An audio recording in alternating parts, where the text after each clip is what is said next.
உலக புகையிலை எதிர்ப்பு தினம் இன்றைய நாளில் வந்து கேட் புகையிலைக்கு எதிரான குழந்தைகளுடைய ஒரு ஆய்வை வந்து நாங்கள் வெளியிடுறோம். இந்த ஆய்வு தமிழகத்தில் இருக்கக்கூடிய பள்ளிகளுக்கு அருகாமையில் புகையிலை பொருட்களினுடைய பள்ளிகளுக்கு அருகாமையில் இருக்கக்கூடிய கடைகளில் புகையிலை பொருட்கள் எந்த அளவிற்கு வந்து விற்பனை செய்யப்படுகிறது அப்படிங்கிறதான ஒரு ஆய்வு. சட்டப்படி வந்து பள்ளிகளுக்கு அருகாமையில் வந்துட்டு இந்த புகையிலை பொருட்களை வந்து விற்பனை செய்யக்கூடாது அப்படிங்கிற ஒரு சட்டம் இருக்குது. புகையிலை பொருட்களுடைய விளம்பரங்கள் இருக்கக்கூடாது, அந்த நிறுவனங்களுடைய விளம்பரங்கள் இருக்கக்கூடாது அப்படிங்கிற சட்டம் இருக்குது. ஆனாலும் கூட எங்களுடைய ஆய்வில் வந்து என்ன வந்திருக்கு அப்படின்னு சொன்னால் 90% மேலாக 94-98% அப்படின்னு சொல்லிட்டு இந்த புகையிலை பொருட்கள் எல்லா பகுதிகளிலையும் கிடைக்குது, எல்லா பகுதிகளிலையும் இருக்குது. அப்போ அந்த அருகமை கடைகளில் வந்து தொடர்ந்து கிடைச்சிட்டு இருக்கக்கூடிய ஒரு சூழலை பார்க்குறோம். இது வந்து சட்டத்திற்கு எதிரான ஒரு செயலாக பார்க்குறோம்.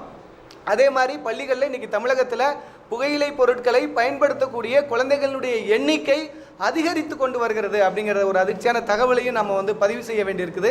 இதை தடுக்க வேண்டும் என்று சொன்னால் நிச்சயமாக புகையிலை நிறுவனங்களுடைய அனைத்து விதமான தந்திரங்களும் அவர்களுடைய விளம்பர யுக்திகளும் தடை செய்யப்பட வேண்டும். இப்படி தடை செய்யப்பட்டால் மட்டும்தான் தமிழகத்தினுடைய குழந்தைகளை நம்மால் காப்பாற்ற முடியும். அப்படி இல்லைன்னு சொன்னால் எதிர்கால குழந்தைகள் அதிக அளவில் புகையிலை பொருட்களை பயன்படுத்தக்கூடிய சூழல் வரும் அப்படின்னு சொல்லிட்டு எச்சரித்துக் கொள்கிறோம். நன்றி.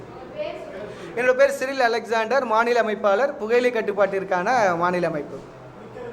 நன்றி.